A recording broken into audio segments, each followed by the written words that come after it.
Amen. To cover the material that discusses the beginning of modern Babylon,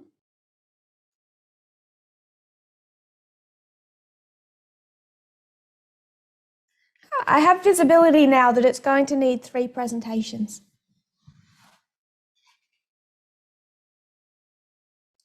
Yesterday, we really just introduced the topic. How the counterfeit works.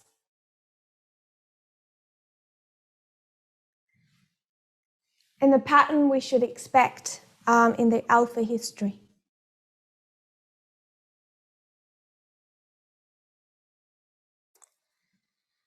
If Elder Parminder cannot present this evening,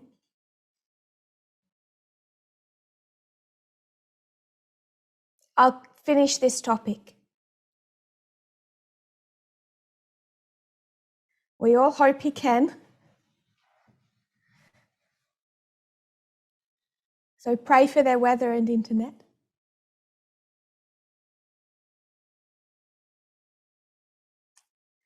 And if he can, then I will continue this topic with a 3rd presentation soon.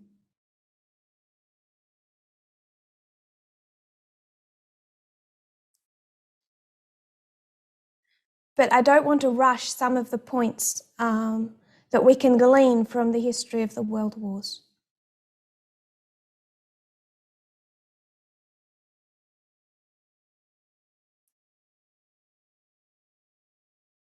I feel like having a little bit of a rant.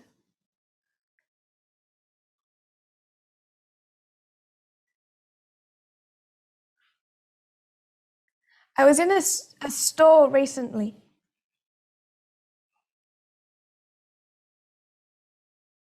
The store sold fruits and vegetables.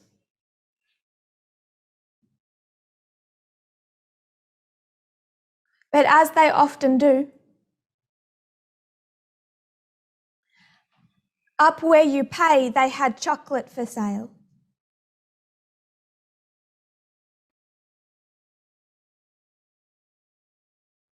And different lollies.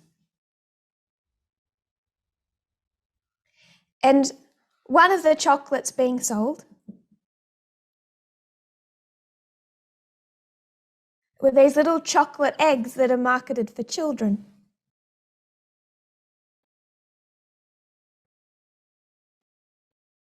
And in front of me in the line is a mother and her little boy.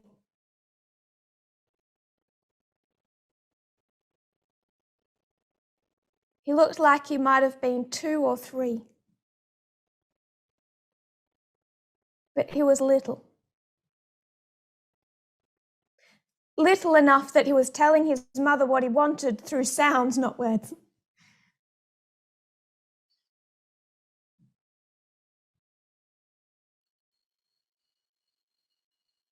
And he started to, what do you say, whinge?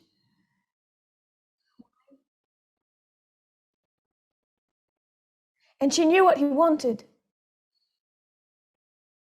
But she kept trying to give him all the other chocolates and lollies except for the one that he wanted.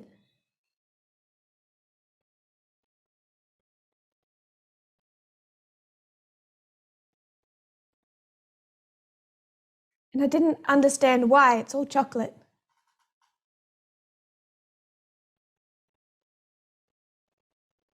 And then I realized the problem. This company that made the chocolate eggs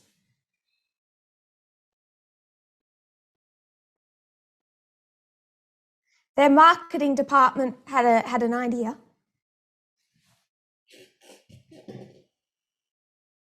And at the top of the egg, they put a little blue dot or a little pink dot.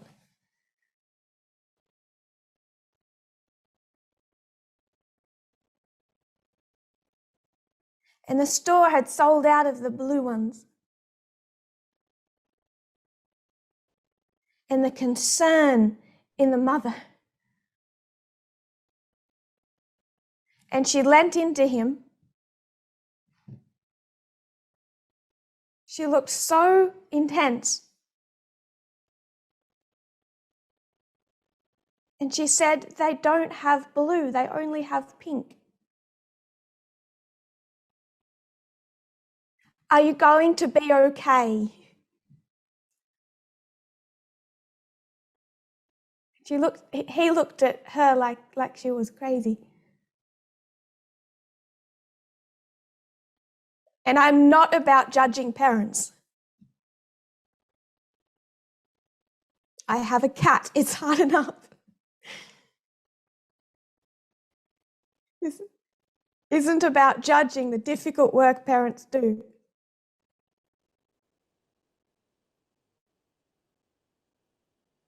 But the child was fine. He didn't care about the wrapping.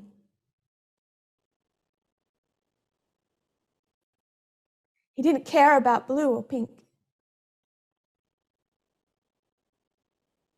But the concern in adults. And what is strange, if one day those parents realize their little boy is homosexual,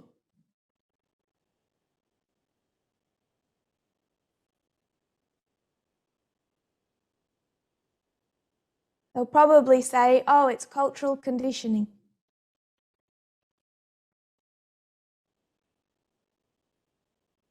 Boys are meant to like blue.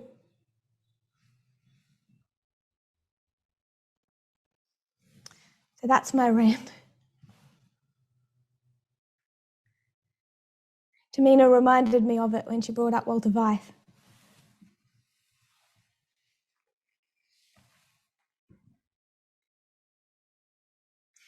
Tamina reminded me of the story of Walter Weiss.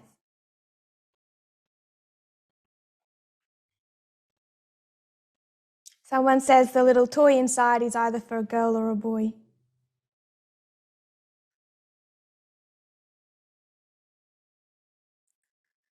I'd argue the little boy didn't care either.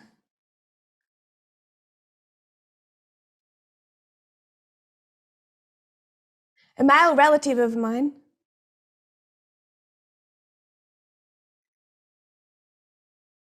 very much into biking.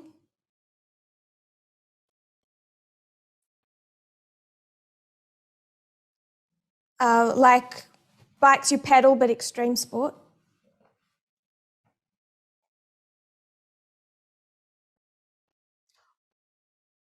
All he wanted when he was a little boy was a little pink toy clothesline.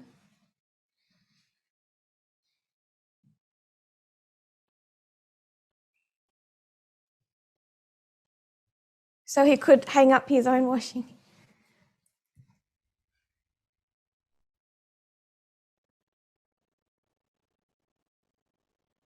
Parents worry, not children.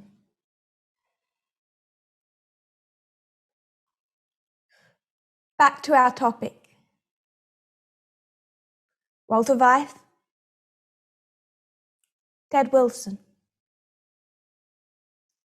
What did Tamina say this morning? Walter Weiss saw as the threat.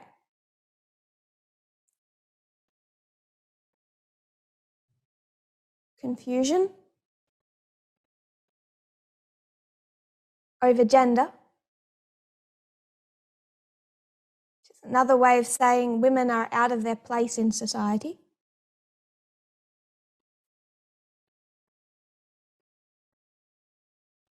And LGBTQIA+.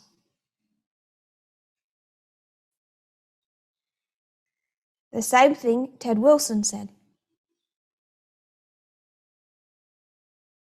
So these two men within Adventism that people say represent different things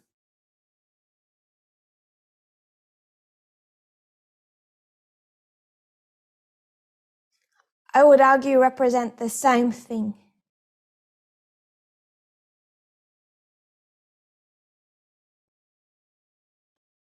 One just speaks more radical,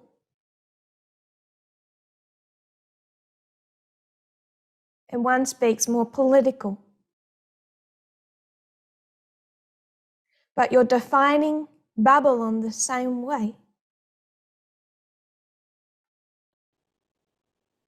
which is why we went and tried to look at what Babylon is.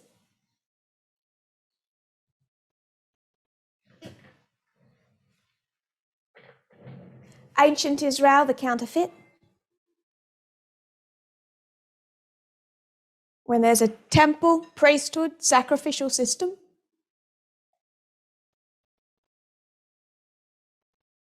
There's a radical transformation with the early New Testament church.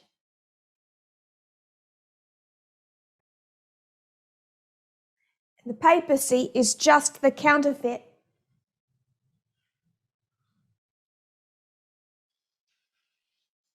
Adapting to that change.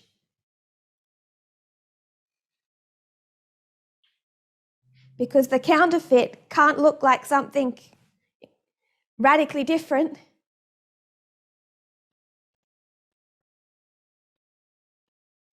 To appear to have value, it has to look as close as it can.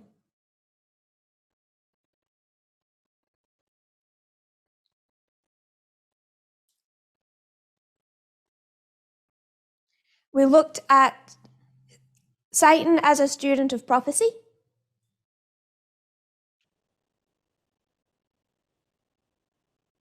We said that he knows more than many, but not all,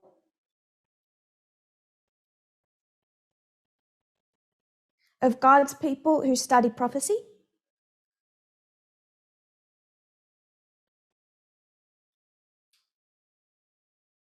And hinging on that word, many,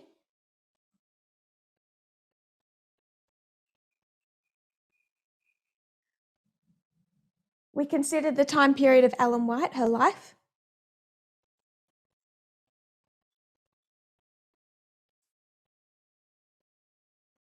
And how she describes Millerite history.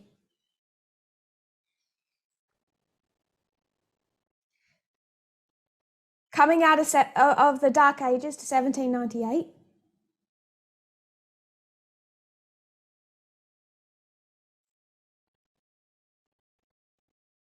God's people are gathered into the Millerite movement. They're disappointed, scattered. A second attempt at gathering occurs, but it's deeply flawed because of the condition of the people and leadership.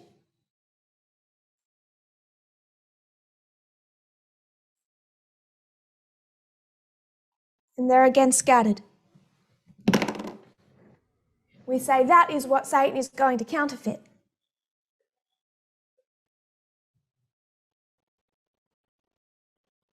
Because from 1798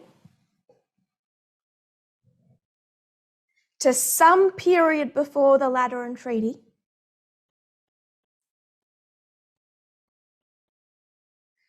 Babylon as an institution is only continuing to crumble.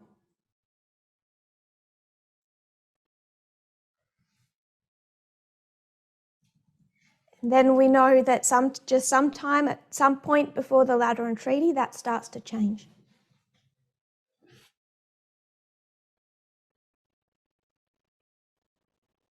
So we know the Lateran Treaty is somewhere in here.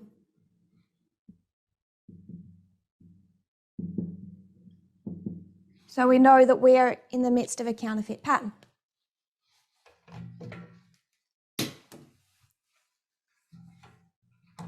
But there are many points at which the counterfeit will not fit with the true.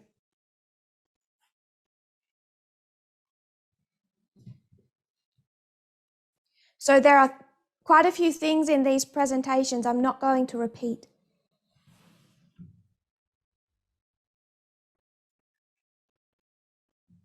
Because we don't have time.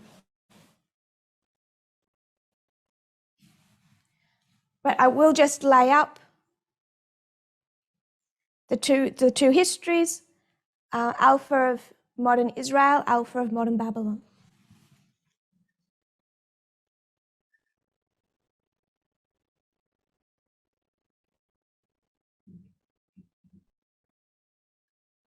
The Alpha of Israel. They had been scattered for 1260 years.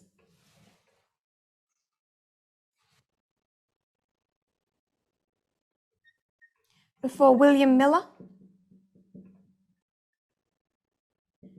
begins to rise up from 1798.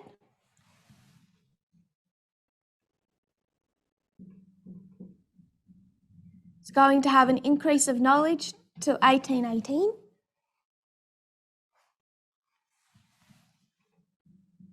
It's here you find the message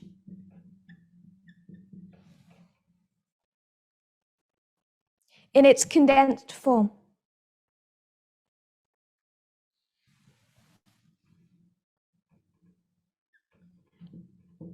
In 1833, it's formalized. He's given his credentials.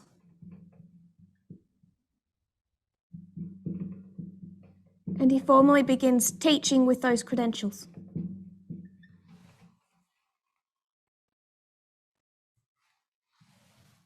I want to skip to 1844. So from here to here is a gathering. Scattered first gathering.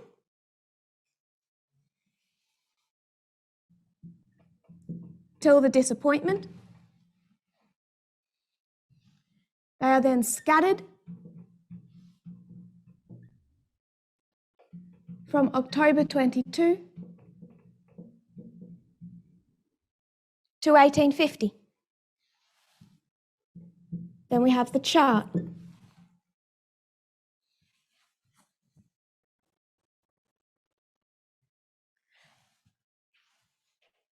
Come back to that.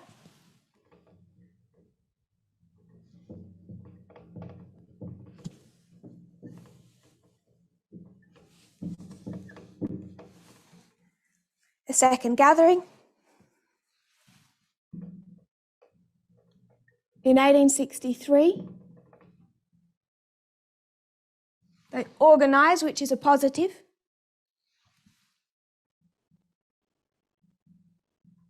But we also know how they responded to the prophetic message.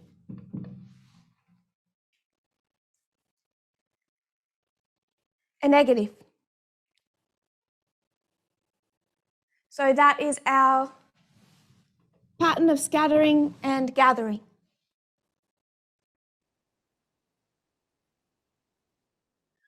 I don't want to repeat all that was done before.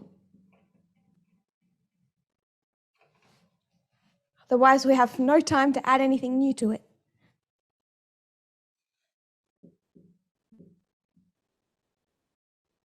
I said that the point before the Lateran Treaty, when there begins to be a gathering,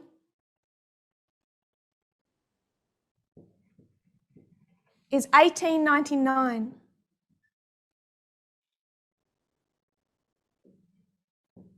I'm not going to defend that today. But I'm going to mark it with the man Eugenio Pacelli.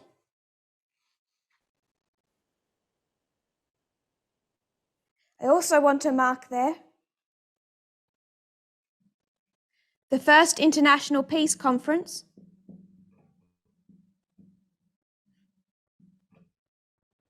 at The Hague.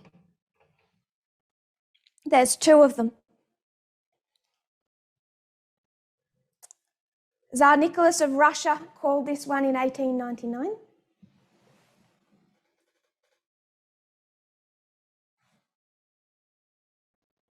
There's another one in 1807.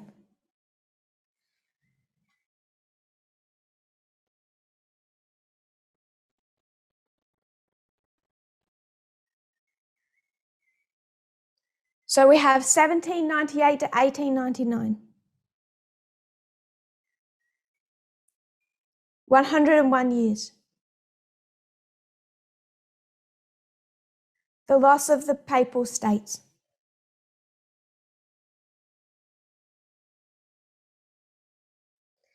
Continuing persecution.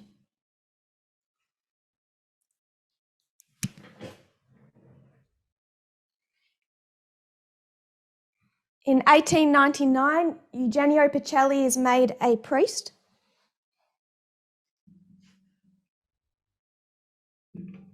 And he begins his work on Code of Canon Law.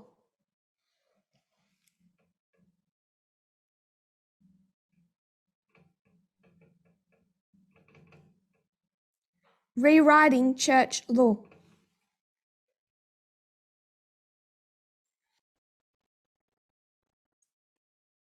That work takes them almost 2 decades.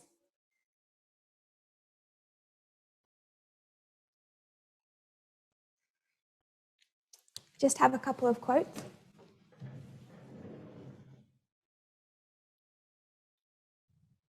So it's not 2 decades, it's 13 years.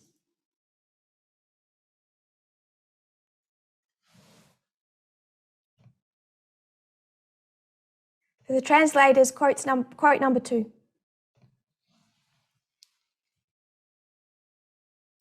Ordered by Pope Pius X in 1904 and carried out by the Commission for the Codification of Canon Law, led by Gaspari, the work was completed and promulgated by Pope Benedict XV on the 27th of May 1917.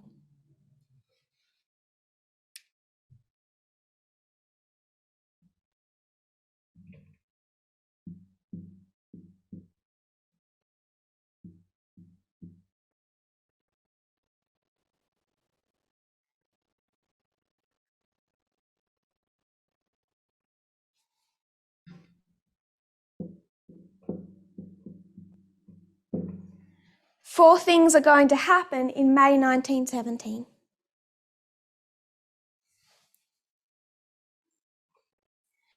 Code of Canon Law is completed.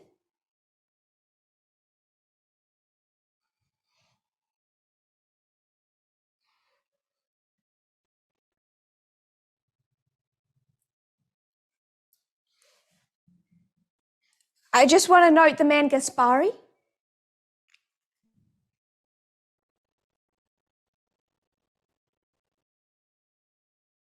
Gaspari is not a pope,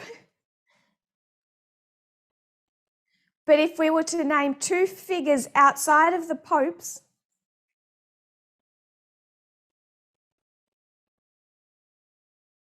who are influential in this story,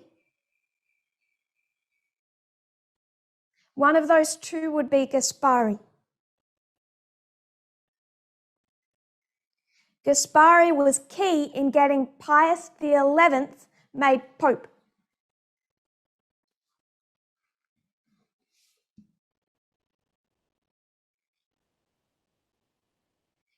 We're going to come to discuss Pius XI in a moment. But the influential figure who got him in was Gaspari.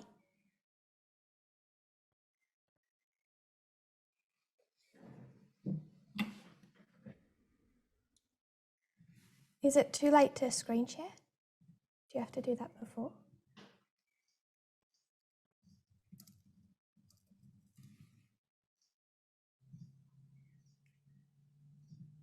There's just one thing I would like to... A late decision, sorry.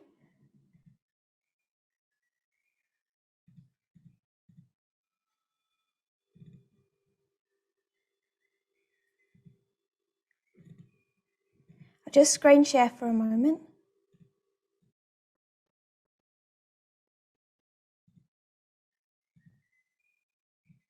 Here you have the signing of the Lateran Treaty.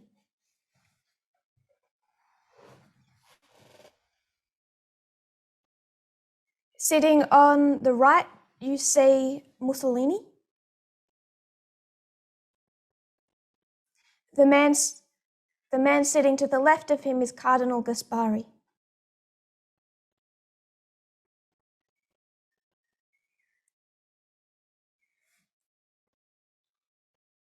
He was the key in getting Pius XI made Pope.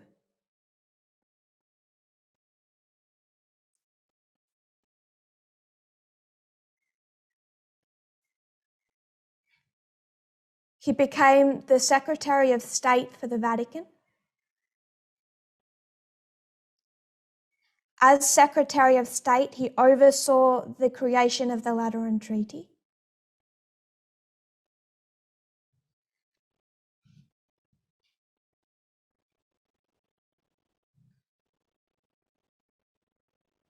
He also personally mentored Eugenio Pacelli.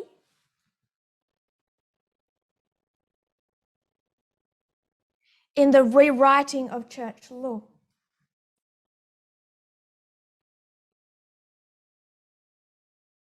He did fall out of favour with Pius XI.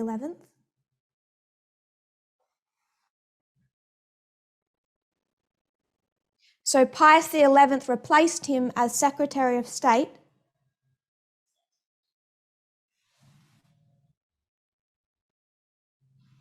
With Eugenio Pacelli, who then became Pius XII. So you have these two men, Pacelli, Pius XI, Pius XII.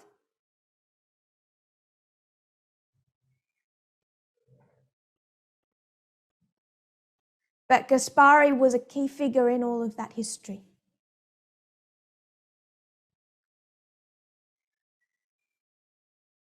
So Code of Canon Law is completed.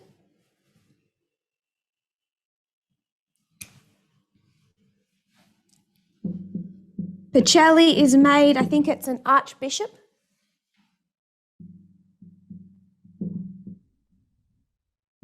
On May 13.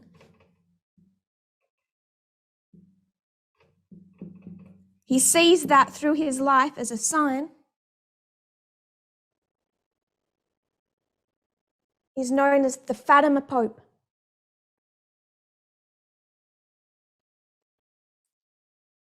Because he's made a bishop on the same day as the key date of Fatima.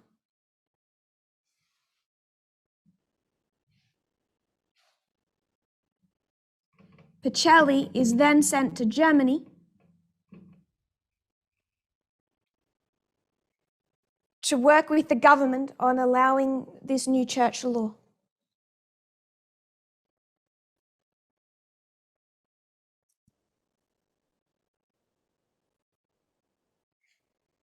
And we know that in that history, the role he played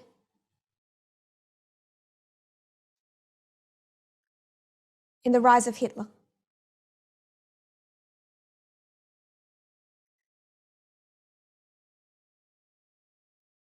So it's a busy month. I want to make one point. There's really two separate things that are happening in May 1917.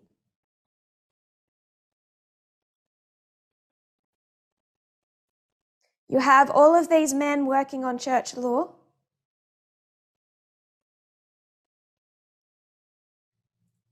And then you have these messages, events in Fatima.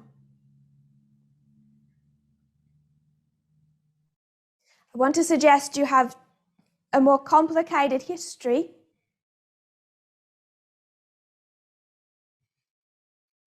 here compared to 1818.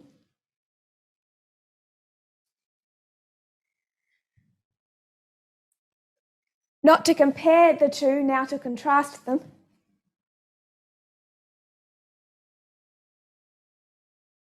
Satan has a harder job.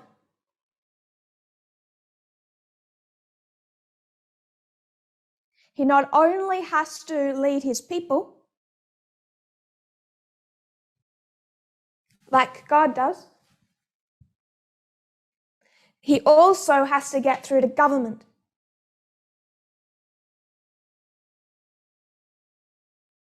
The Millerites never had to worry about working with government.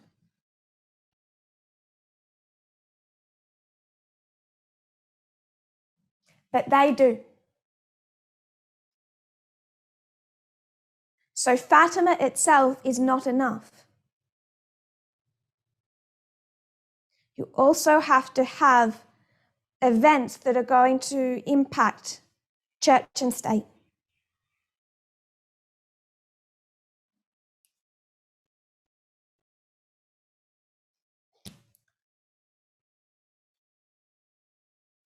Just to skip through, we have 1933.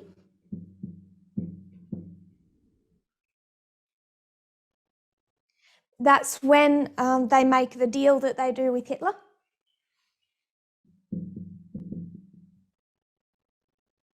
We've taught that as formalization. What was done here, those code of canon laws are passed.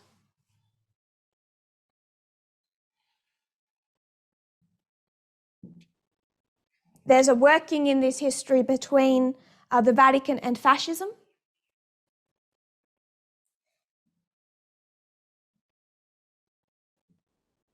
We're going to come to that. But 1945 is a disappointment.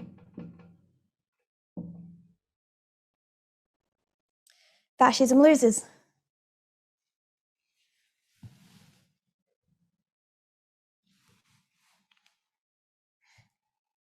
Communism is on the doorsteps of Italy.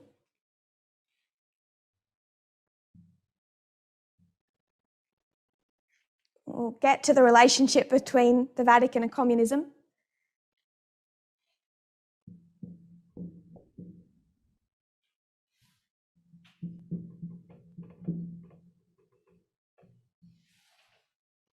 On November 1, Ellen White has the message.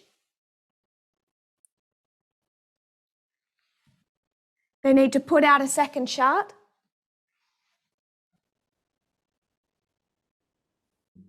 And what they need to do is take all of this and they need to take it again on a chart, because God is making a second attempt to gather.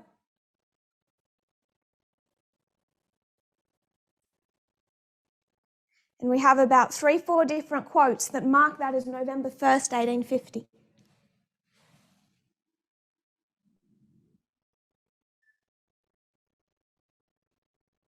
They literally are just taking this message and repackaging it.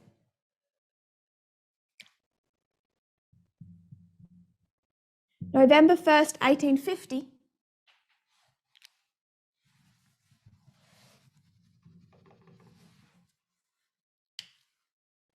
First time that the Vatican has, or the Pope, has used the doctrine of papal infallibility.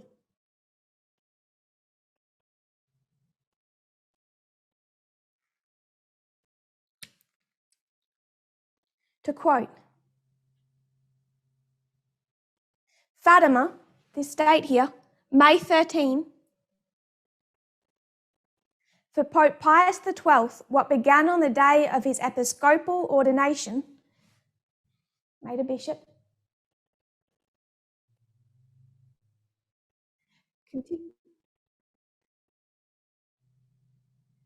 continued to play a part in his life 29 years later. Pius's life intertwined with this devotion so much that he was known as the Pope of Fatima. Pius XII is also known as being the most recent Pope to have made an infallible ex cathedra statement when he reaffirmed the Assumption of Mary as dogma in 1950. You can quote.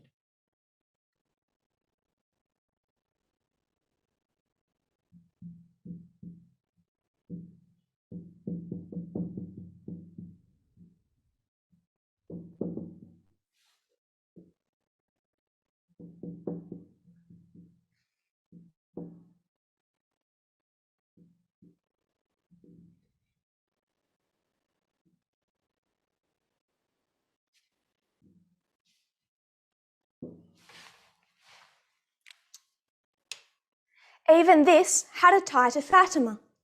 In the days leading up to proclaiming it, Pius had witnessed on 3 occasions in the Vatican gardens the same miracle of the sun that was seen in Fatima years before. He took this as validation of the proclamation. As if in confirmation, he saw it a 4th time, a week after making the proclamation, but never again. He admitted to going back into the gardens to see if it would reoccur.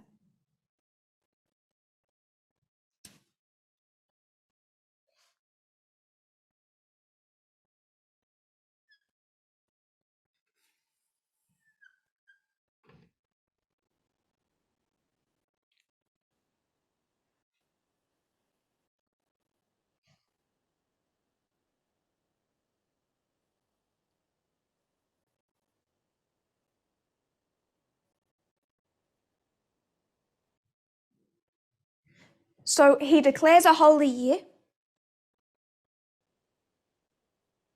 There's this huge attempt at revival.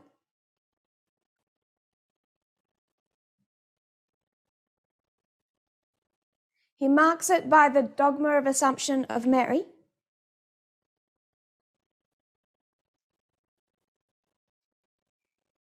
And claims it stamped with approval.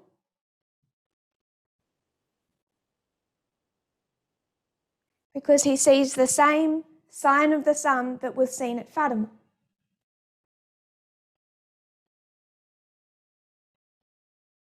It's a very eventful year in 1950. But the dogma of the Assumption is November 1st, 1950.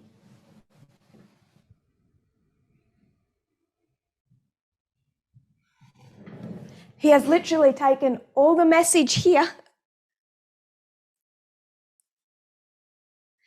Fatima, Mary, and the war with communism, and he's repackaged it for 1950. It's a repackaging of this to go to the world. But we know the condition that the Catholic Church was in.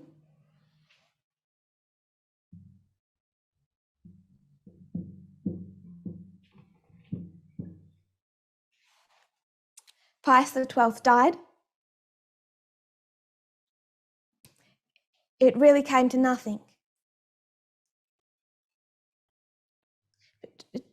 Truly, any hope ended with the Second Vatican Council.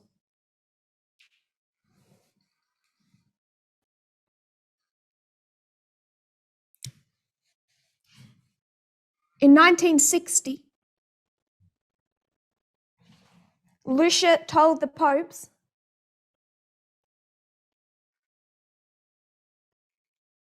you have to release the 3rd secret of Fatima to the world.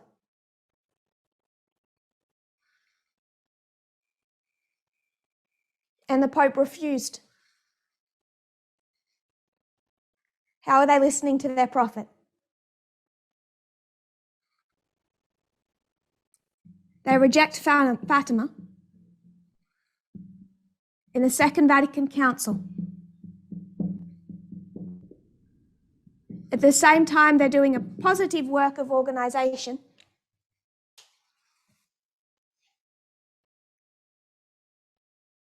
They made a secret deal with with communism, with the Soviet Union.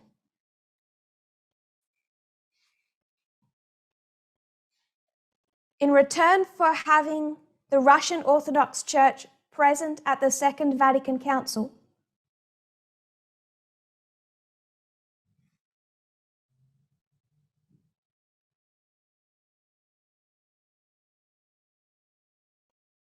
they promised that at that council they would not make a formal condemnation of communism.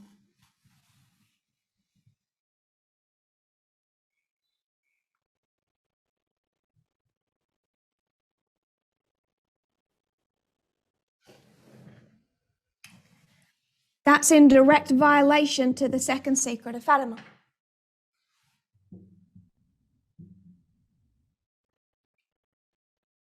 They're not listening to their prophet. So we have the beginning history of modern Israel and the beginning of modern Babylon.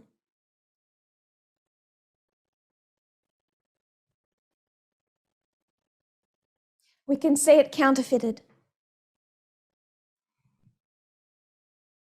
When we follow the patterns of scattering and gathering.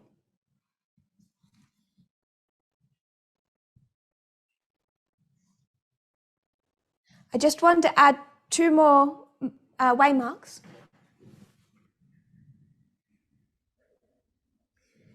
Beginning of modern Israel. What were they told to look out for? Going back to Matthew.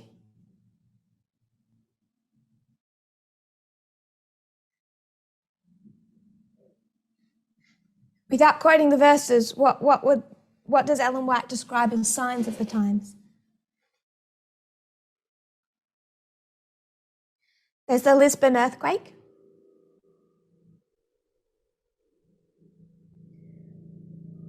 There's the dark day.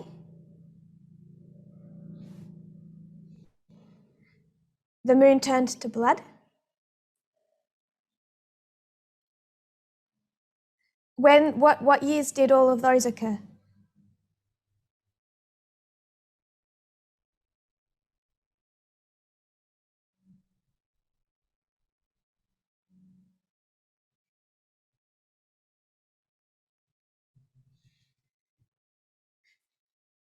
I just want to say they're pre-1798.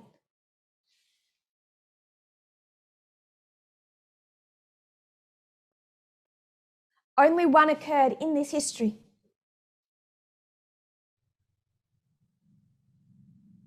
And that's the falling of the stars. So only one post-1798. And it's at the very end, late 1833.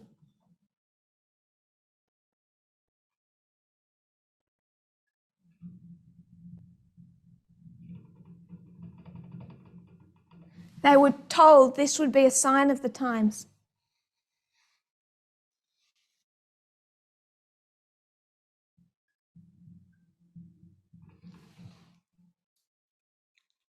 Coming back to Fatima. In the first prophecy, going to the quotes, the children were shown a terrifying vision of hell and were told that's where the souls of poor sinners go. Then they were told that the world war then taking place, what we now call World War I, would soon end. The war is going to end, Lucia quoted the Blessed Mother as saying, but if people do not cease offending God, a worse one will break out during the reign of Pius XI. When you see a night illuminated by an unknown light, know that this is the great sign given to you by God, that he is about to punish the world for its crimes by means of war, famine, and persecutions of the Church and of the Holy Father.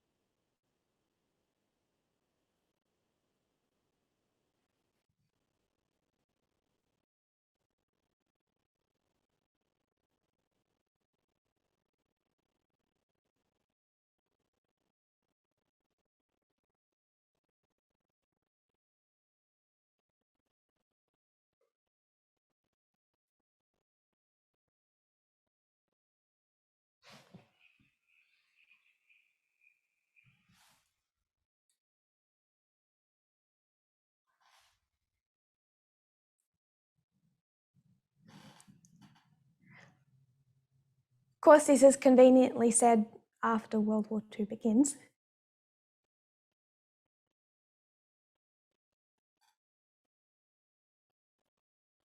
But I don't think we're holding Satan to be truthful, are we?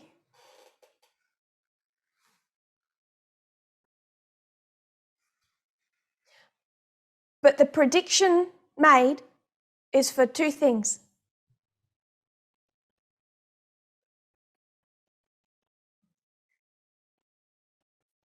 There's bad events coming, World War II, but a sign that it's coming will be light seen in the sky.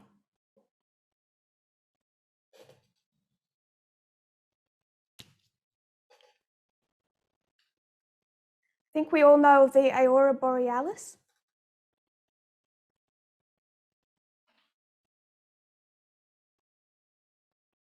In 1938, there was a geomagnetic storm.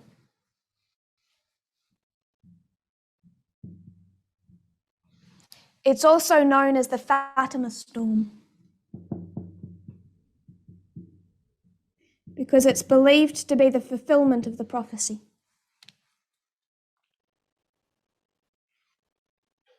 Quoting, it's from the Wikipedia article about the storm.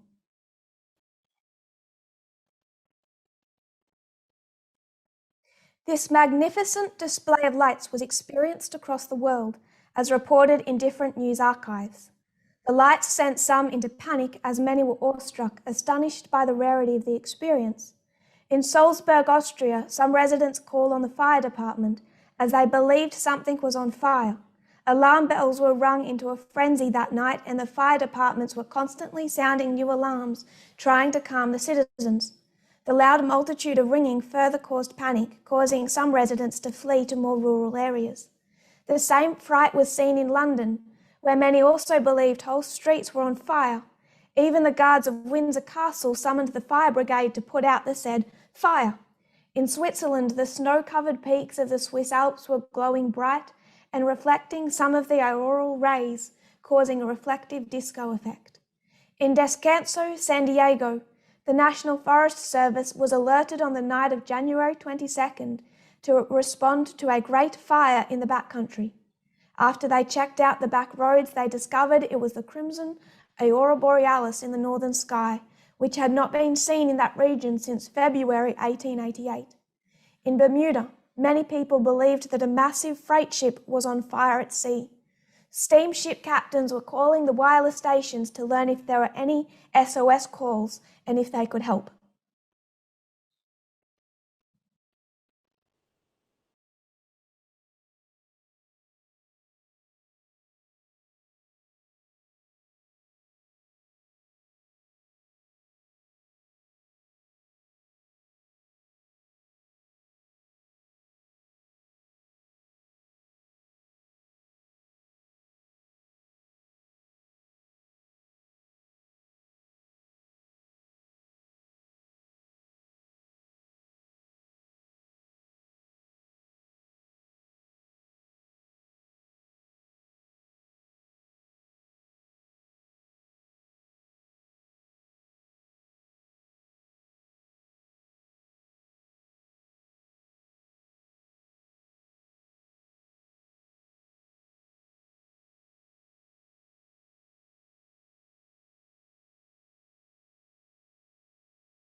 If you go and read Ellen White's description of the Night of Falling Stars,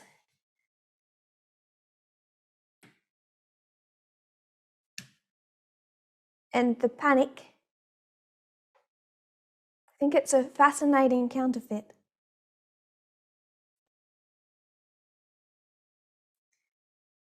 But there's two things predicted in that Fatima message, in that quote.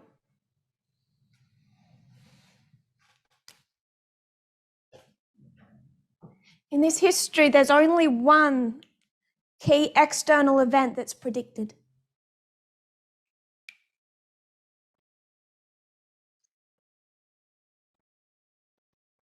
It's the only external event that gets predicted.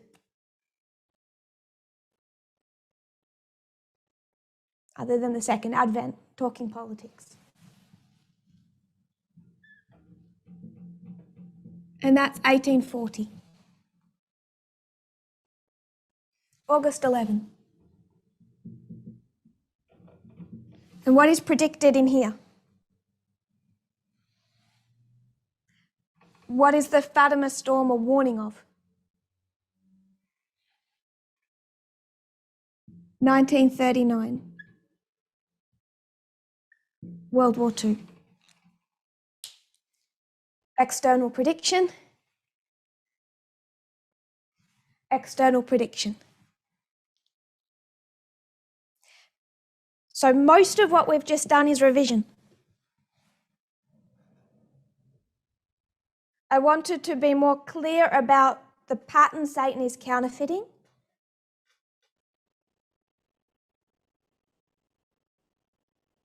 That it's not a reform line as we would teach it in 2021.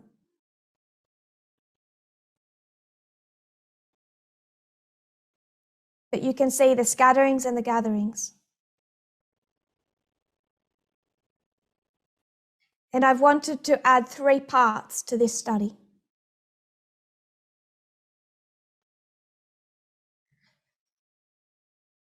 The 1938 Fatima storm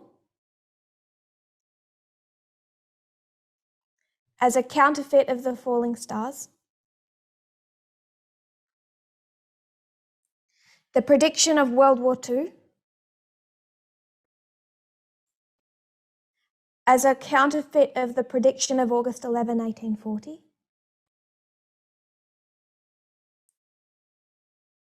And what we will spend the vast majority of our time on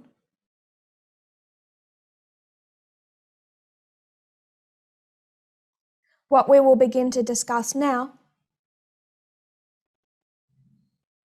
is that while you had William Miller and Samuel Snow,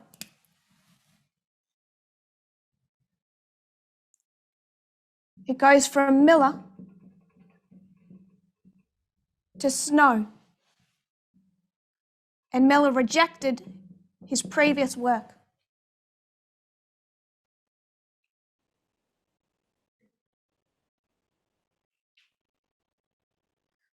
What I want to introduce is Pius XI,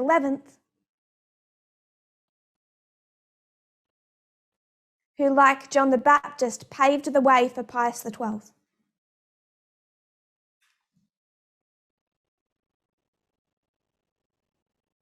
Because whenever teaching, we've taught the counterfeit,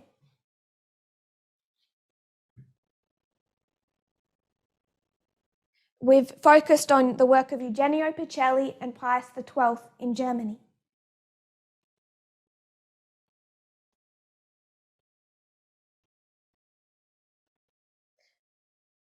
But someone paved the way for him with fascism.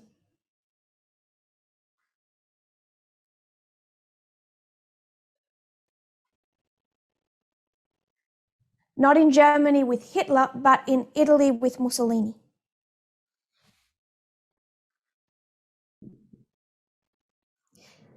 The book Hitler's Pope, discussing Pius XII,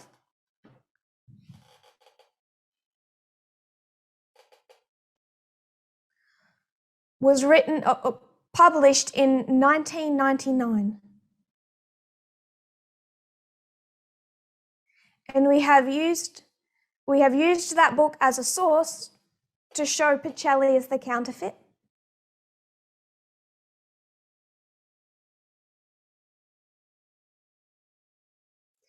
and how church and state operated in the history of World War II.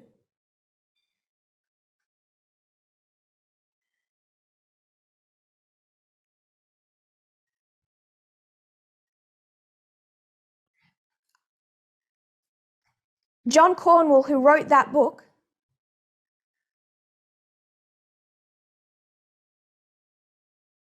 he did a good job. But in the years after that book was published, a lot of the Vatican archives were unsealed.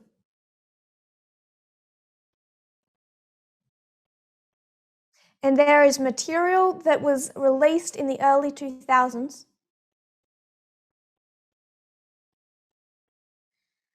that the author of the book we're going to heavily quote from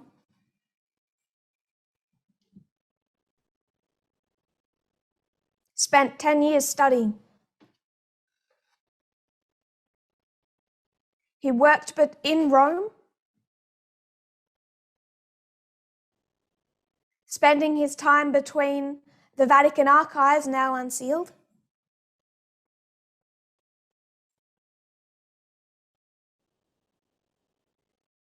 and the very helpful fascist archives.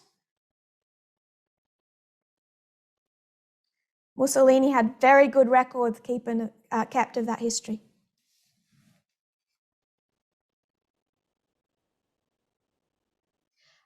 In 2014, he published his book, The Pope and Mussolini. Now, this isn't Pius XII and Hitler, this is Pius XI and Mussolini.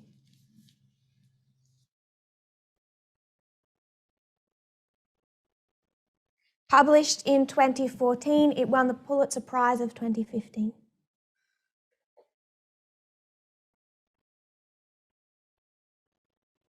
Tens of thousands of pages of research.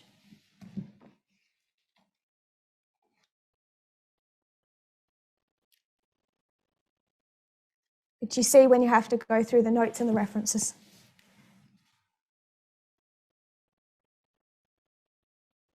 It's a lot of this material that we will use to fill in some of our history.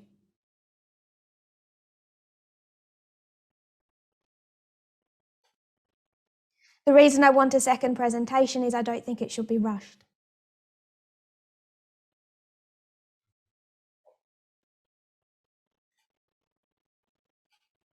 We are not doing this because it's just fascinating. We are doing this because Adventism does not understand Babylon today.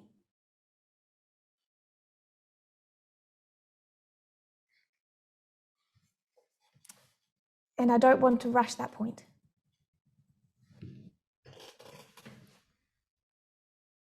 So I just want to make one point.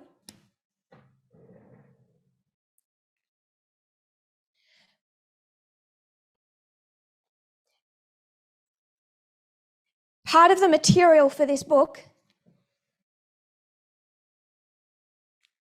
is taken from a Catholic publication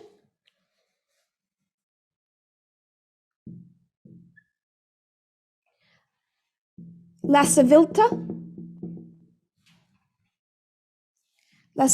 Cattolica. This is a Catholic magazine. It was founded in 1849 by Jesuits.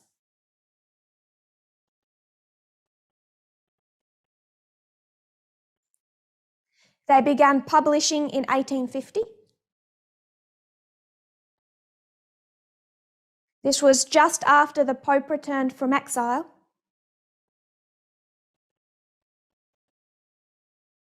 After the 1848 revolutions. So we have the 1848 revolutions.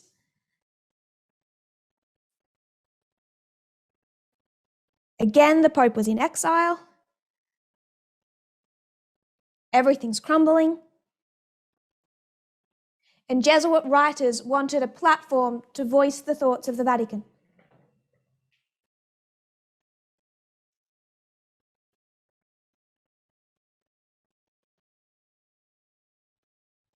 And what is key to understand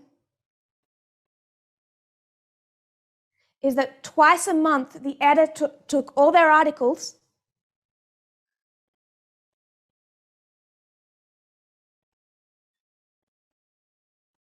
to the Vatican Secretary of State for approval.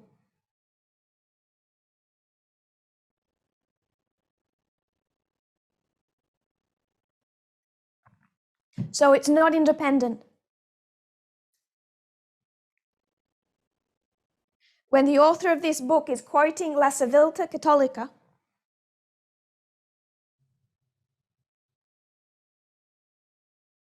we're going to see the Jesuit influence,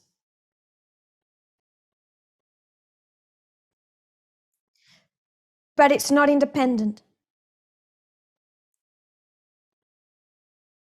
It's the thoughts of the Vatican.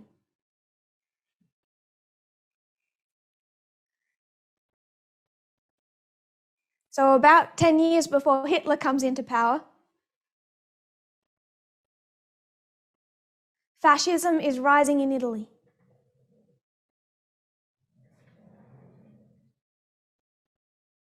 At the same time as the Russian Revolution it's now really in a civil war.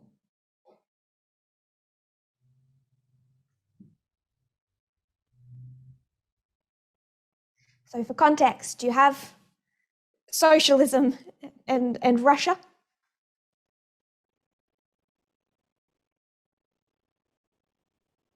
World War I has ended. There's a lot of social unrest.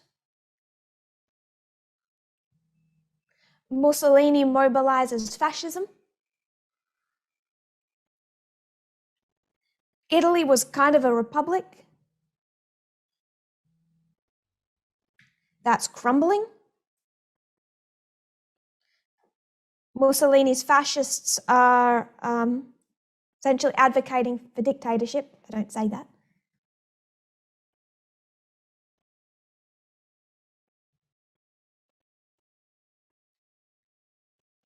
Quoting from our book, page 57.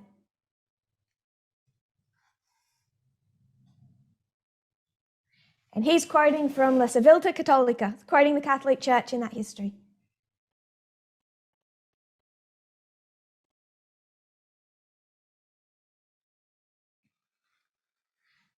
Oh, by the way, the same day, or same year, that Mussolini marches on Rome and takes power,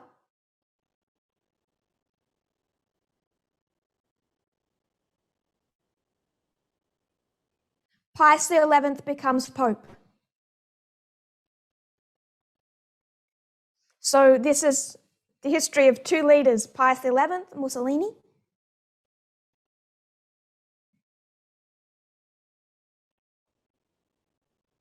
and how the Vatican viewed and worked with fascism.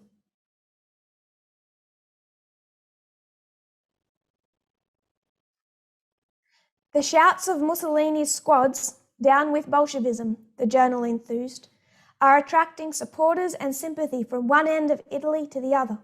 In its thought, sentiment, action, all of fascism consists simply of a protest and revolt against socialism. It praised Mussolini for his efforts to restore order, hierarchy, and discipline. Fascism, the journal proclaimed, seeks to place spiritual values once again in the place of honor they once occupied, especially as required by the battle against liberalism, to restore the most conspicuous of these, religious upbringing and the nation's Catholic inspiration.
What's the enemy?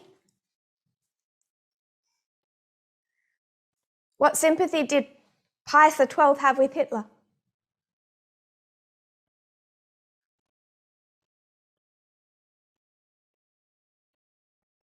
What was he telling to the Allied powers? That's the right term.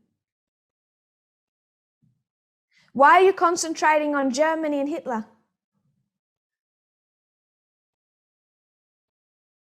The enemy is Stalin and Russia and socialism. Pius XI had the same view as Pius XII.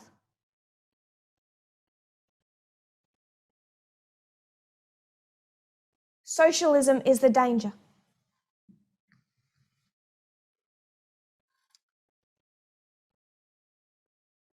By the way, Mussolini's black shirts at this point in time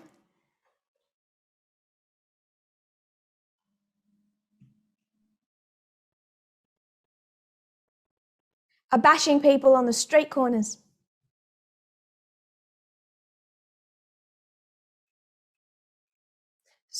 Soon after Mussolini took power, they were beating up, in one case, killing his opponents.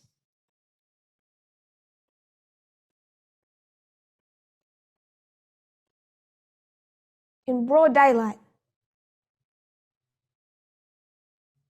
In mid-August, in the middle of the latest wave of violence,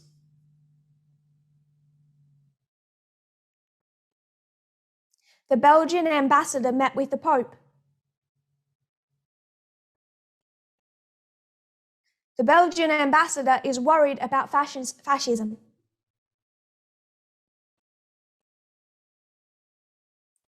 Pius XI says no. He says nothing is more fatal to civilization than communism.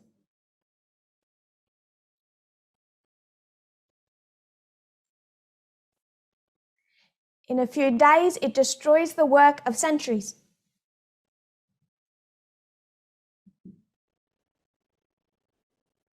France, Belgium, and Germany need to form an alliance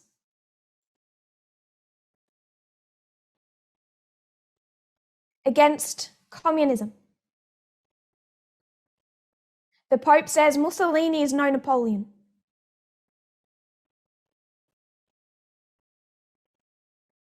But Mussolini alone understands what is required to free his country.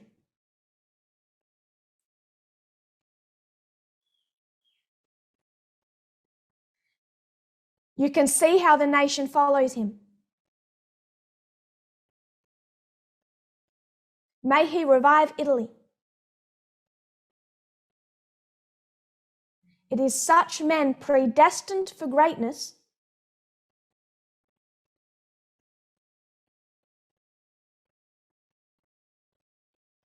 who can bring peace today. May God soon give us some such beacons.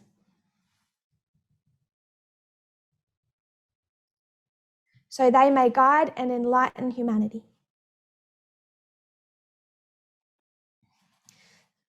It's not anti-fascism. But this was a quid pro quo.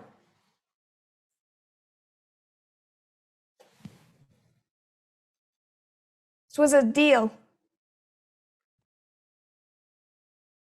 You scratch my back, I'll scratch yours.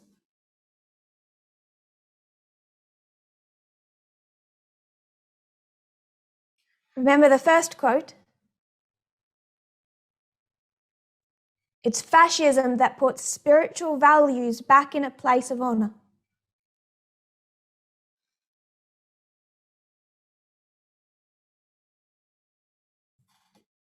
This is what Mussolini and Hitler soon realized.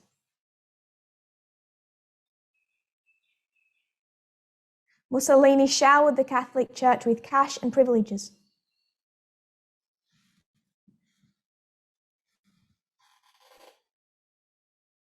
So we're actually going to step through this history. We're talking early on, the beginning.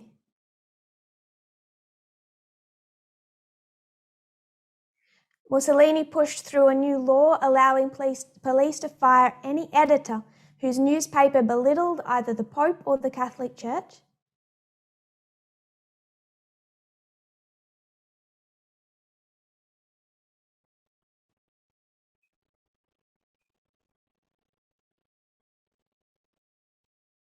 He bowed to the Vatican's request that only books approved by the Church be used to teach religion in schools.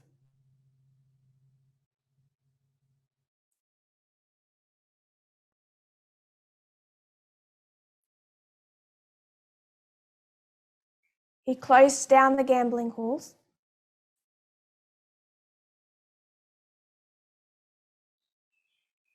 Provided state recognition to the Catholic University of Milan.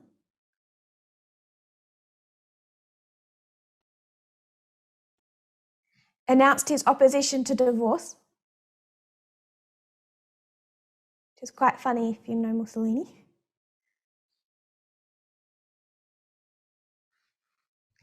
Kind of like Trump, standard of morality.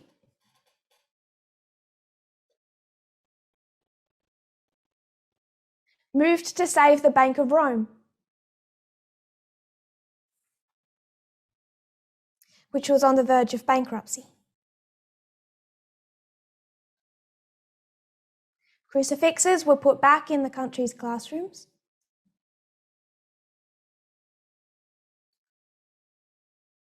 Church holidays were added to the civil calendar.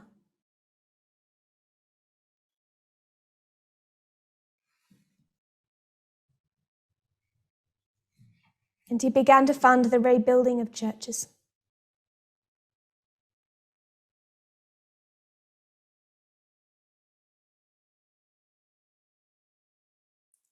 As the Pope was well aware, the support Mussolini was getting from the Church in return was priceless. In September of 1923, the Vatican spelled this out in a program of collaboration of the Catholics with the Mussolini government. Quote, "They have had to admit that no Italian government, and perhaps no government in the world, would have in a single year alone been able to do so much in favour of the Catholic religion."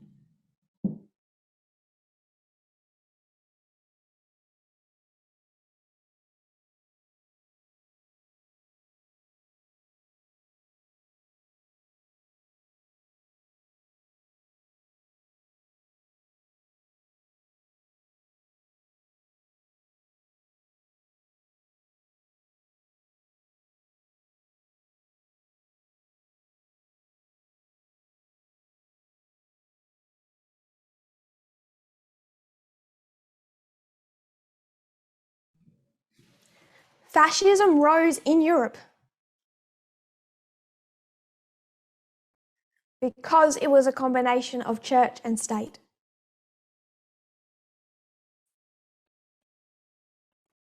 We're going to continue this another time. Soon. Just want to note, Mussolini and Pius XI are not friends.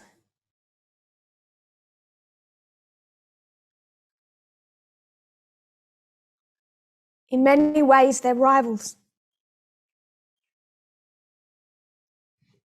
They're not meeting secretly in some type of little room.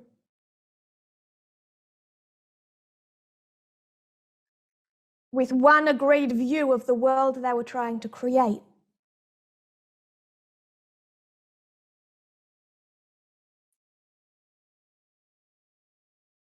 But both demand something from the other.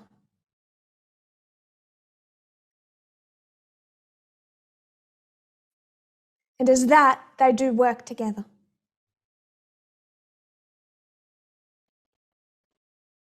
But they are rivals.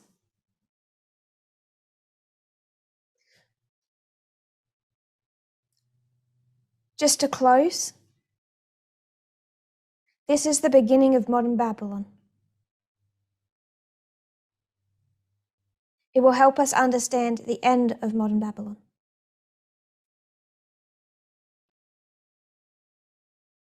The principles under which Babylon operates,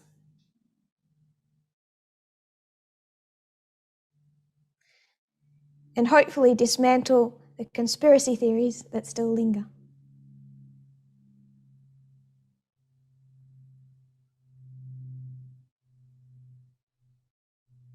We'll continue with our discussion on Pius XI next time.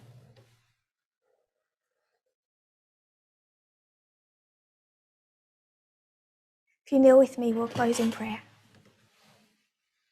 Dear Lord, thank you for parables. They are fascinating. They build our confidence.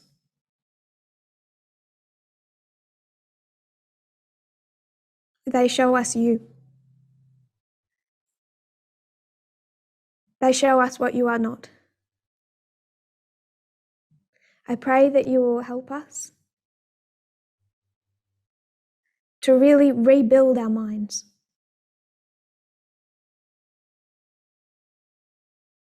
From all the errors we've heard before.